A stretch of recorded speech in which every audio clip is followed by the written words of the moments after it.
بسم اللہ الرحمن الرحیم۔ السلام علیکم ورحمۃ اللہ وبرکاتہ۔ اللہ تعالیٰ نے جس طرح اپنے پیارے حبیب صلی اللہ علیہ وآلہ وسلم کو کثیر معجزات سے نوازا، بلکہ معجزہ بنا کر بھیجا، اسی طرح آپ صلی اللہ علیہ وآلہ وسلم کے نواسے امام حسین رضی اللہ تعالیٰ عنہ کو بھی بے شمار کرامات سے نوازا تھا، جن کا ظہور میدان کربلا میں بھی ہوا، جہاں آپ رضی اللہ تعالیٰ عنہ 50 سال سے زائد عمر ہونے کے باوجود شجاعت و بہادری کے ساتھ میدان کربلا میں دشمنان اہل بیت سے جنگ کرتے رہے۔ وہیں آپ رضی اللہ تعالیٰ عنہ سے مختلف کرامات ظاہر ہوئیں، جن میں سے بعض درج ذیل ہیں۔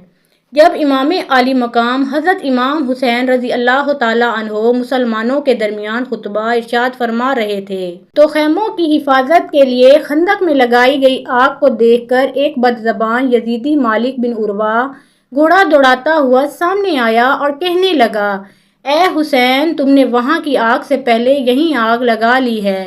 امام حسین رضی اللہ تعالیٰ عنہ نے اس بدبخت کو جواب دیتے ہوئے فرمایا، اے خدا کے دشمن، تو جھوٹا ہے، تجھے یہ گمان ہے کہ میں دوزخ میں جاؤں گا اور تو جنت میں جائے گا۔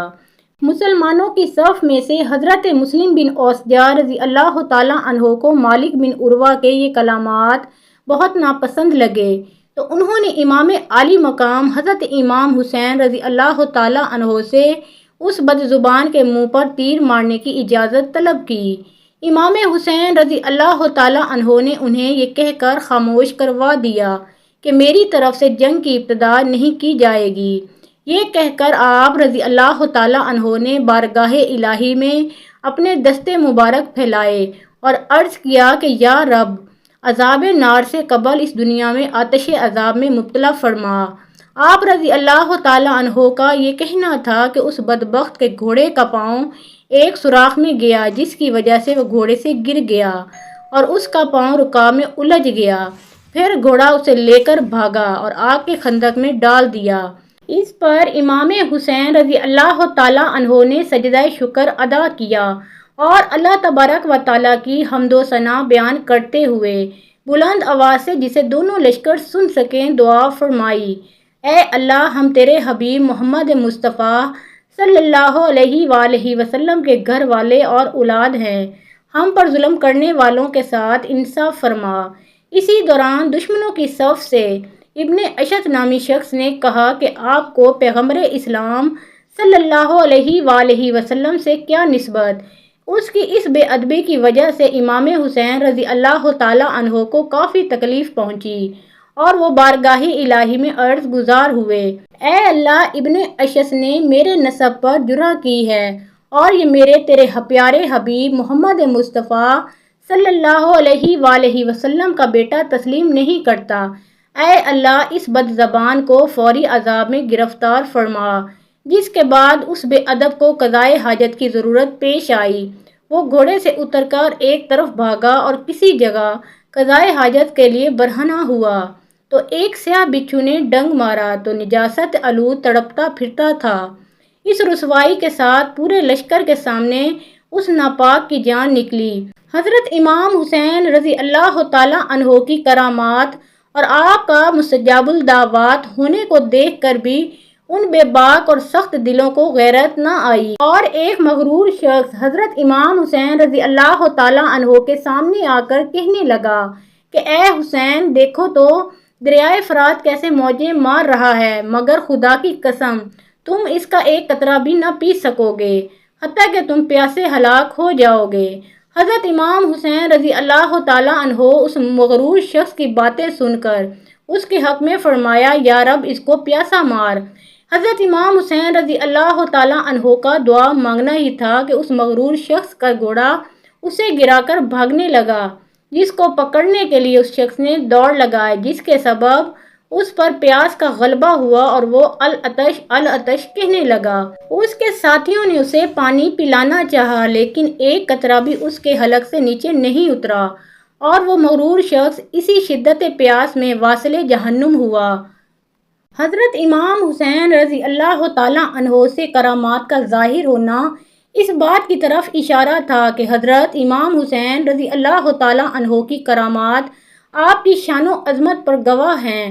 نیز دشمنان اہل بیت کو یہ بتانا تھا کہ دیکھ لو کہ جو ایسا مستجاب الدعوات ہو اس کے مقابلے میں آنا اللہ پاک سے جنگ کرنا ہے، لہذا اس معاملے میں اللہ تعالیٰ سے ڈرو۔ مگر ان بے باک لوگوں نے دنیاوی منصب پانے کے لیے حضرت حسین ابن علی رضی اللہ تعالیٰ عنہما کو شہید کر ڈالا، جس کی سزا انہیں دنیا میں بھی ملی۔ ان واقعات سے یہ بھی معلوم ہوا کہ آل رسول صلی اللہ علیہ وآلہ وسلم کی اللہ پاک کی بارگاہ میں کیسی قدر و منزلت ہے، صرف دعا مانگنے کی دیر تھی اور دشمنان آل رسول صلی اللہ علیہ وآلہ وسلم چند ہی لمحوں میں موت کے گھاٹ اتر گئے۔ اللہ پاک ہمیں بھی آل رسول صلی اللہ علیہ وآلہ وسلم کا ادب و احترام کرنے اور ان کی طرح دین اسلام کی خاطر اپنا سب کچھ قربان کرنے کا جذبہ عطا فرمائے۔ سید الشہداء حضرت امام حسین رضی اللہ تعالیٰ عنہ جب اپنے نانا خیر البشر حضرت محمد مصطفیٰ صلی اللہ علیہ وآلہ وسلم کی یاد میں محزون و مغموم رہنے لگے تو اللہ پاک نے آپ علیہ السلام کو شبیہ مصطفیٰ صلی اللہ علیہ وآلہ وسلم حضرت علی اکبر علیہ السلام سے نوازا۔ شہزادہ علی اکبر علیہ السلام 11 شعبان المعظم 43 ہجری کو پیدا ہوئے۔ امام طبری اور امام ابن کثیر نے شہزادہ علی اکبر علیہ السلام کا سن پیدائش 41 اور 35 ہجری بالترتیب لکھا ہے۔ آپ کی والدہ ماجدہ کا نام لیلہ بنت ابی مرو بن عروہ بن مسعود ثقفی تھا۔ آپ کے نانا حجاز میں ایک عظیم المرتبت شخصیت سے پہچانے جاتے تھے۔ حضرت علی اکبر علیہ السلام نہ صرف ہم شکل مصطفیٰ صلی اللہ علیہ وآلہ وسلم تھے بلکہ آپ کی چال، حسن اخلاق اور بول چال بھی پیغمبر خدا صلی اللہ علیہ وآلہ وسلم کے مشابہ تھا۔ مدینہ کے باسی آپ کو دیکھ کر رسول اللہ صلی اللہ علیہ وآلہ وسلم کا گمان کیا کرتے۔ مدینہ میں جب بھی کسی کو حضور صلی اللہ علیہ وآلہ وسلم کی یاد ستاتی تو وہ حضرت علی اکبر علیہ السلام کا دیدار کرنے چلا آتا۔ نواسہ رسول حضرت امام حسین علیہ السلام کے اس قول سے کہ حضرت علی اکبر علیہ السلام کی عظمت و مقام کا بخوبی اندازہ لگایا جا سکتا ہے کہ آپ علیہ السلام اکثر فرمایا کرتے تھے کہ ہم جب بھی رسول خدا صلی اللہ علیہ وآلہ وسلم کی زیارت کے مشتاق ہوتے تو ہم علی اکبر علیہ السلام کے چہرے کی طرف نگاہ کیا کرتے، کیونکہ میرا بیٹا رسول خدا صلی اللہ علیہ وآلہ وسلم کے ساتھ بہت زیادہ مشابہت رکھتا ہے۔ ایک دفعہ ایک بوڑھا اجمی شخص حضرت امام حسین رضی اللہ تعالیٰ عنہ کی بارگاہ میں حاضر ہوا اور رسول اللہ صلی اللہ علیہ وآلہ وسلم کے دیدار کو یاد کر کے رونے لگا تو آپ نے اپنے شہزادہ علی اکبر علیہ السلام کو آواز دی۔ جیسے ہی وہ اس بوڑھے شخص کے سامنے آئے، بوڑھے شخص نے ایسے محسوس کیا کہ جیسے وہ رسول اللہ صلی اللہ علیہ وآلہ وسلم کی زیارت کر رہا ہو، اور وہ تاب نہ لاتے ہوئے بے ہوش ہو گیا۔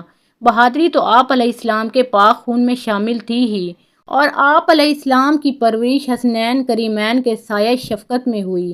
حضرت عبد المطلب اور حضرت ابو طالب کی طرح شہزادہ علی اکبر علیہ السلام کی مہمان نوازی بھی بہت مشہور تھی۔ عربی لوگوں کا یہ رواج تھا کہ جس گھر میں روشنی جلتے دیکھتے تو اس کے مہمان بن جایا کرتے، اور اسی طرح حضرت علی اکبر علیہ السلام کا یہ خاصہ تھا کہ آپ ہمیشہ ایک بلند مقام پر آگ روشن رکھتے، جس وجہ سے ہر وقت آپ کے پاس کوئی نہ کوئی مہمان موجود ہوتا۔ مدینے کے غریب اور مساکین کے لیے آپ علیہ السلام نے ایک بہت بڑا لنگر خانہ بھی کھول رکھا تھا۔ آپ علیہ السلام کو بچپن سے ہی شہادت کا شوق تھا، اور اس بات سے اندازہ لگائیے کہ جب نواسہ رسول صلی اللہ علیہ وآلہ وسلم اپنا مبارک قافلہ لے کر کوفے کی جانب رواں دواں تھے تو راستے میں حضرت امام حسین رضی اللہ تعالیٰ عنہ نے فرمایا، میں نے خواب میں ایک شخص کو دیکھا ہے کہ یہ قافلہ اپنے مقتل گاہ کی طرف بڑھ رہا ہے، قربان جاؤں میں شہزادہ علی اکبر علیہ السلام پر۔ جب انہوں نے یہ سنا تو پوچھنے لگے، بابا کیا ہم حق پر نہیں ہیں؟ مولا حسین رضی اللہ تعالیٰ عنہ فرمانے لگے، بے شک کیوں نہیں بیٹا۔ شہزادہ علی اکبر علیہ السلام نے پھر جو جواب دیا وہ تاریخ کی کتابوں میں سنہری حروف سے درج ہے۔ آپ علیہ السلام فرمانے لگے، جب ہم حق پر ہیں پھر ہماری شہادت بھی یقینی ہے، مرنے سے کوئی خوف نہیں، کیونکہ حضرت علی اکبر علیہ السلام کی آواز مبارک بھی اپنے جد امجد نبی مکرم صلی اللہ علیہ وآلہ وسلم کے ساتھ ملتی تھی۔ اسی لیے نواس رسول صلی اللہ علیہ وآلہ وسلم حضرت امام حسین رضی اللہ تعالیٰ عنہ اکثر اپنے بیٹے علی اکبر علیہ السلام کو ہی اذان دینے کا حکم دیا کرتے۔ اسی طرح کربلا کے وحشت ناک صحرا میں 61 ہجری 10 محرم الحرام کی صبح کو بھی حضرت امام حسین رضی اللہ تعالیٰ عنہ نے اپنے شہزادے علی اکبر کو اذان دینے کا کہا۔ ناظرین گرامی، ایسی اذان جو کہ کبھی پہلے زمین و آسمان کے باسیوں نے نہ سنی ہوگی۔ ہوائیں معطر ہونے لگیں، پہاڑ ہلنے لگے، لیکن پھر بھی شقی القلب لشکر کو ندامت محسوس نہیں ہوئی۔ دنیا کے طالب ان بدبختوں کے دل نہیں لرزے۔ اذان ختم ہوئی، نماز ادا کی جاتی ہے۔ بنی ہاشم کے شیروں میں سے سب سے پہلے حضرت علی اکبر علیہ السلام اجازت مانگتے ہیں کہ بابا مجھے اجازت دیجیے، میں میدان میں سب سے پہلے جاؤں گا۔ جیسے ہی ہم شکل پیغمبر رسول بارگاہ حسینی میں حاضر ہوتے ہیں کہ ابا جان مجھے اجازت دیجیے، مولا حسین رضی اللہ تعالیٰ عنہ نے ان کی پیشانی پر الوداعی بوسہ ثبت کرتے ہوئے جوان سالہ بیٹے کو سینے سے لگایا اور بیٹے کو حسرت بری نگاہوں سے دیکھا اور دعائیں دے کر مقتل کی طرف روانہ کیا کہ بیٹا جاؤ، اللہ کی راہ میں اپنی جان کا نذرانہ پیش کرو۔ حضرت علی اکبر علیہ السلام شیر کی طرح میدان جنگ میں آئے، سراپا پیکر رعنائی، سراپا پیکر حسن، سراپا پیکر جمال مصطفیٰ و مجتبیٰ صلی اللہ علیہ وآلہ وسلم کی تصویر کامل یزیدی لشکر سے نبرد آزما تھے۔ جب حضرت علی اکبر علیہ السلام میدان جنگ میں جا رہے تھے تو فرما رہے تھے، میں علی حسین ابن علی ہوں، رب کعبہ کی قسم ہم ہی رسول خدا صلی اللہ علیہ وآلہ وسلم کے نزدیکی ہیں۔ امام ابو الفرج اصفہانی اس طرح روایت کرتے ہیں کہ علی اکبر علیہ السلام جب میدان میں جاتے ہیں تو امام عالی مقام حضرت حسین رضی اللہ تعالیٰ عنہ فرماتے ہیں، اے اللہ گواہ رہنا، ابھی جو جوان میدان میں گیا ہے وہ تمام لوگوں میں سے سب سے زیادہ رسول خدا صلی اللہ علیہ وآلہ وسلم سے مشابہ ہے۔ اسے جلد سے جلد اپنے نانا رسول خدا صلی اللہ علیہ وآلہ وسلم کے ہاتھوں جام کوثر سے سیراب کرانا۔ نواس رسول حضرت امام حسین رضی اللہ تعالیٰ عنہ مقتل کی طرف بڑھے کہ اپنے بیٹے کی جنگ کا نظارہ کریں، وہ دشمن پر کس طرح جھپٹتا ہے۔ لیکن لشکر یزیدی میں اتنا گرد و غبار چھایا ہوا تھا کہ امام عالی مقام داد شجاعت دیتے ہوئے علی اکبر علیہ السلام کو نہ دیکھ سکے۔ امام عالی مقام آرزو مند تھے کہ دیکھیں میرا بیٹا کس طرح راہ حق میں استقامت کا کوہ گراں ثابت ہوتا ہے، کس طرح یزیدی لشکر پر وار کرتا ہے۔ شجاعت حیدری کے پیکر علی اکبر علیہ السلام برقِ رعد بن کر یزیدی عساکر پر حملہ کر رہے تھے، صفیں کی صفیں الٹ رہے تھے۔ لشکر یزید جس طرف دوڑتا ہے تو امام حسین رضی اللہ تعالیٰ عنہ سمجھ جاتے ہیں کہ علی اکبر علیہ السلام اسی طرف داد شجاعت دے رہے ہیں۔ اسی طرح سمتوں کا تعین ہوتا رہا، یزیدی سپاہی واصل جہنم ہوتے رہے۔ علی اکبر علیہ السلام مردانہ وار جنگ کر رہے تھے، 3 دن کے پیاسے تھے۔ گرد و غبار سے فائدہ اٹھا کر گھوڑے کو ایڑی لگا کر واپس آئے اور عرض کی، ابا جان اگر ایک گھونٹ پانی مل جائے تو تازہ دم ہو کر بدبختوں پر حملہ کروں۔ فرمایا، بیٹا میں تمہیں پانی تو نہیں دے سکتا، میری زبان کو چوس لو۔